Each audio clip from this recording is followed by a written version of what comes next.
এবার তুলসীকে লক্ষ্য করে রাধারানী বলছে, সময় বুঝিয়া সরস হইয়া মিলিবি না করো, সময় বুঝিয়া সরস হইয়া মিলিবি না করো, তোর নিকটে কহবি খপটে রাখবি আপনা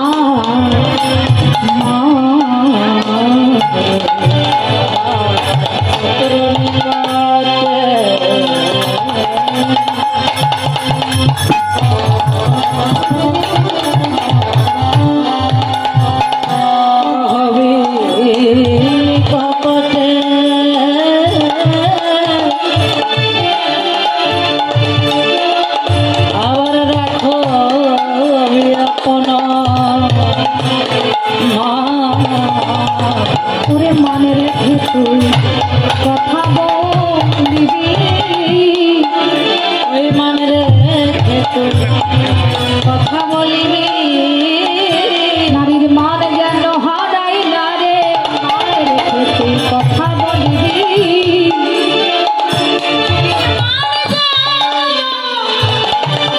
হারাই না রে, মনে রেখে তুই কথা বলিবি। সব জোগাড় হয়েছে, সব হয়েছে, ওখানে প্রস্তুতি নিয়ে থাকুন। হ্যাঁ, কিছুক্ষণের মধ্যে আমি ডাকবো, আপনারা সবাই চলে আসবেন, যারা পুজো করতে চান তারা আসবেন, ঠিক আছে? এবার সময় বুঝিয়া সরস হইয়া মিলিবি না করো কান, চতুরু নিকটে কহবি কপটি রাত হবি আপন মান, মান দেখে কথা বলবি, মান যেন হারায় না, তুইও নারী আমিও নারী। তুলসী বলছে, তুলসী এবার তুই তাহলে যা। তুলসী বলছে, আমার চিহ্ন দে, আমি নিয়ে যাব। এবার রাধারানী তুলসীকে কর্পূর আর তাম্বুল ফুলহার দিয়ে দিলেন। এবার আর তুলসী দেরি না করে তুলসী তুলসীর মনেতে হরসি, তুলসী তুলসী মনেতে হরসি, তুলসী তুলসী মনেতে হরসি,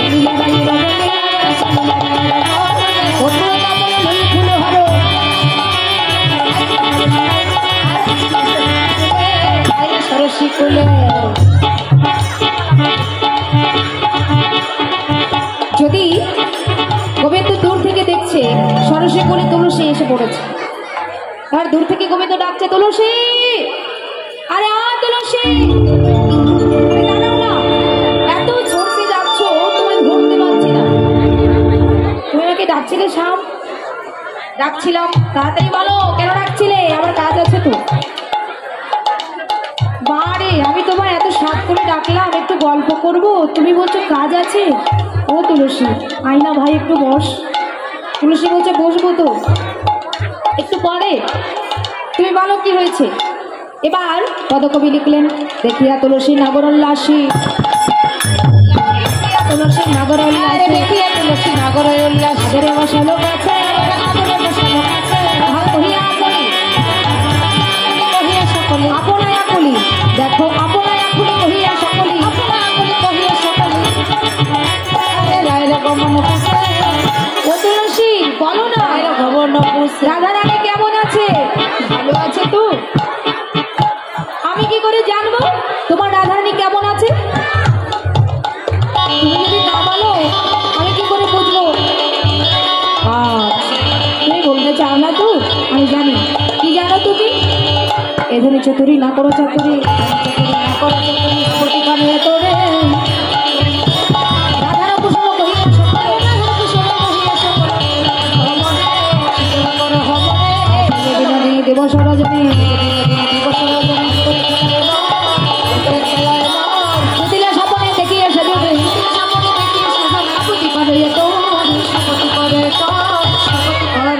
আমি তোমার শপথই করছি, দিতে হবে না আমার শপথে। শুধু এটা বলো যে তুমি কি বলতে চাও। বলতে চাইছো যে রাধারানীকে ছাড়া তুমি ভালো থাকতে পারো না? আমি তোমার বিশ্বাস করি না। কেন? তুমি একটা নাগর আর ষোড়শ গোপিনী তোমার পিছু পিছে ধার। বৃন্দাবনে যত নারী আছে সবাই তোমার পিছে পিছে যায়। তার মানে তুমি কি ভেবেছো? তুমি ভেবেছো আমি কিচ্ছু জানি না? আমি সব জানি। শোনো গোবিন্দ, কোনো চাতুরতা আমার সঙ্গে তুমি করো না। তুলসী, আমি তোর হাতে ধরে বলছি, বিশ্বাস কর, রাধারানীকে না দেখলে আমি এক মুহূর্তে থাকতে পারছি না। বুঝতে পেরেছি, এই জন্য রাধারানী নিজেকে বড় ভাগ্যবতী মনে কর। কারণ রাধারানী ভাবে যে বৃন্দাবনের সকল গোপী গোবিন্দকে ভালোবাসে আর গোবিন্দ আমাকে ভালোবাসে। এটাই তো রাধা গোবিন্দের প্রেম। বেশ, তো এত কষ্ট দেওয়াটা তোমার ঠিক হবে না, তাই বলছি আমি। শোনো, কি বলবে তুমি? শোনো না আগে। সময় বুঝিয়া শেখর আসিয়া, সময় বুঝিয়া শেখর আসিয়া, সমধুর করি বলে, সমধুর করি বলে, গোবিন্দ সেজে বিনোদিনী আসিবে এখনি, আবার সেজে বিনোদিনী আসিবে এখনি। এই যে তুমি থাকো সরসে বলে গো, থাকো সরসে বলে, তুমি থাকো সরসে বলে গো, থাকো সরসে বলে, তুমি সরসে কোলে বসে থাকো, সরসে কোলে বসে থাকো, তুমি তীরে বসে তীরে ভাবো, সরসে কোলে বসে থাকো, তুমি তীরে বসে তীরে ভাবো, সরসে কোলে বসে থাকো, সরসে কোলে, থাকো সরসে কোলে। আমি থাকবো। একটা কথা জিজ্ঞাসা করতে চাই, আমি তোমার সঙ্গে এতক্ষণ কথা বললাম, তুমি সব কথাই আমাকে বললে, এটা বললে না তো তোমার হাতে ওই মালা কি করছে? ওই এইটা আমি একজনের জন্য এনেছিলাম। তুমি এনেছিলে? এখন সময় বয়ে গেছে, হয়তো সে চলে গেছে, কাজে লাগলো না। তাই আমি বলছি কি, তোমার ভালো লেগেছে? গোবিন্দ বলছে হ্যাঁ, নিখুঁত গাঁথনি, ভালো লাগবে না তা কি করে হয়? এই মালা তবে তুমিই নিয়ে নাও। রাধারানী যখন আসবে তখন তার গলায় তুমি পড়াই দিও। গোবিন্দ বলছে বেশ, তো তুমি দিলে আমি নেব। এবার তুলসী মালা অর্পণ করে আমার রাধারানীর স্মরণে গেল। এবার রাধারানী তুলসীর বচন শুনে আমার গোবিন্দের নিকটে যাবে, তাই ঘরের মধ্যে কান্না জড়েছে। সখীগণ সবাই গোল হয়ে রাধারানীর পাশে দাঁড়িয়ে আছে। কিনা কাঁদি কাঁদি রাই নিজ ঘরে যায়, কাঁদি রাই নিজ ঘরে যায়, কাঁদি কাঁদি রাই নিজ ঘরে যায়, কাঁদি কাঁদি রাই নিজ ঘরে যায়, তাই মুখখানি বসে কহে কলি লইয়া,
সেই কথাই তো বলা যাবে না।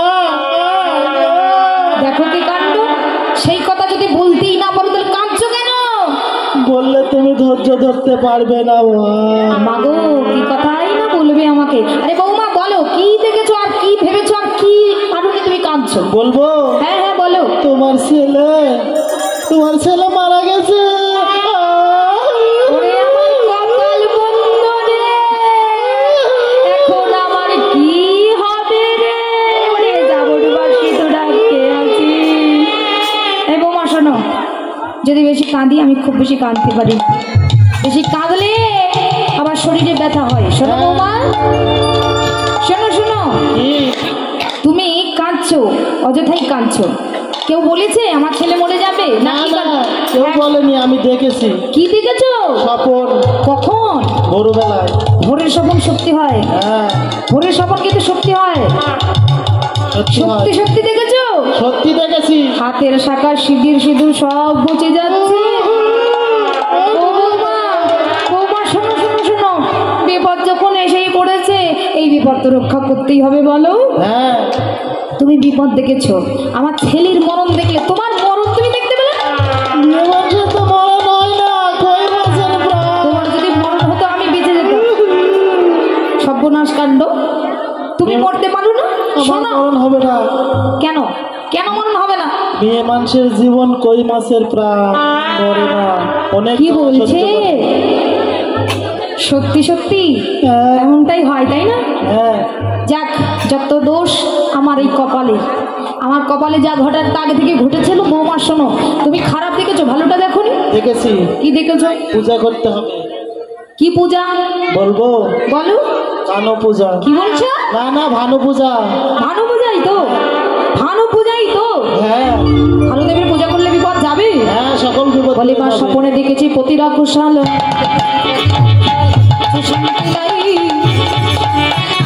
হয়েছে ব্যাকুল সবে নির্জন, সূর্য যারা ধরে যাই, আমার সূর্য পূজা করতে হবে। পতিরা মঙ্গলের লাগি সূর্য পূজা করতে হবে। পূজা করতে কি কি লাগে? অনেক কিছু। বলো কি কি লাগে? 8টা সখী, 8টা শাড়ি, আলতা, সোনো, পাউডার, লিপস্টিক, মাসকালাই। মাসকালাইও লাগে? হ্যাঁ, মাসকালাইও? ওই যে চোখের উপরে দেয়, ভূতের মতো লাগে। ভাবছিলাম আমি ডাল হয়তো লাগে। না না, সেটা নয় তো? বেশ, মানে সূর্যদেব তো একটা গ্রহের মধ্যে পড়ে, আর গ্রহ পূজাতে অনেক সময় অনেক প্রকৃতির ডাল লাগে, লাগে না? নবগ্রহ পূজায় লাগে তো, যেমন শনিদেবের পূজা কালোমুখীর ডাল লাগে, লাগে না? রাহু কেতুর পূজায় লাগে মসুর ডাল। এইসব বিভিন্ন বিভিন্ন রকমের, অর্থাৎ নবগ্রহের মধ্যে সব গ্রহের পূজায় কিছু না কিছু ডাল লাগে। তো যাই হোক, আমি ওইটাই ভেবেছিলাম বৌমা, এই মাসকালাই ভাসকালাই দিতে পারবো না? শোনো, না ওই সব দিতে পারবো না, ওই সব দিলে ফাঁস লেগে যাবে। তার থেকে বরং যা জুটেছে তাই দিয়ে দিই, এটা দিয়ে তুমি পুজো সেরে নিও। হ্যাঁ, আর একটা কথা, আমার ছেলের মঙ্গল যেন হয়। এবার কুটিলা পাশের বাড়ি গল্প করছিল, বলে সবাই বলো যাই যাই সূর্য দেবতা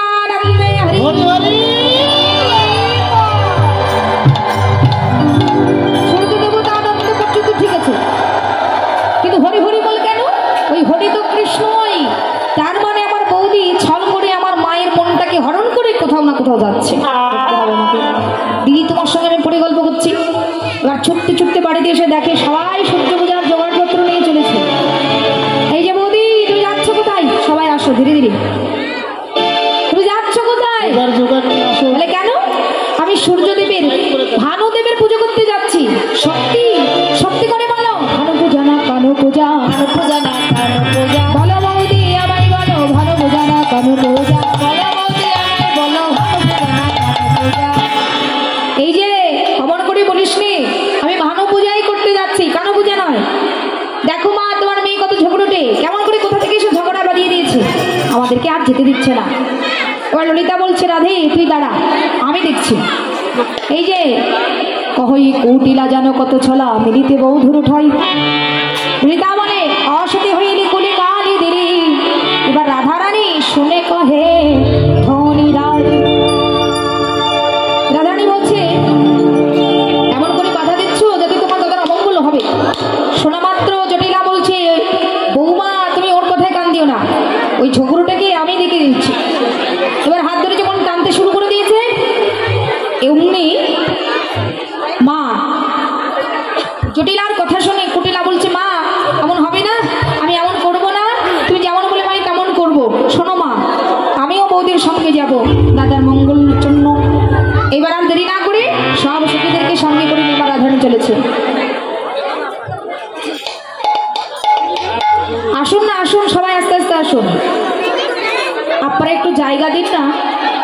দূরে একটু এগিয়ে যান, সামনে পিছনে পিছনে পিছনে যান।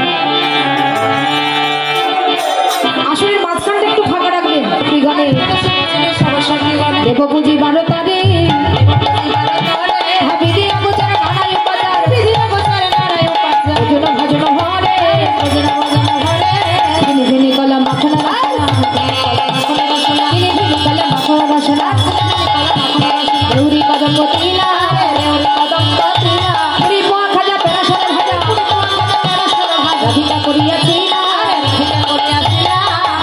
সেবা দেবে বলে যতন করে সাজা বলো গোবিন্দ সেবা দেবে বলে।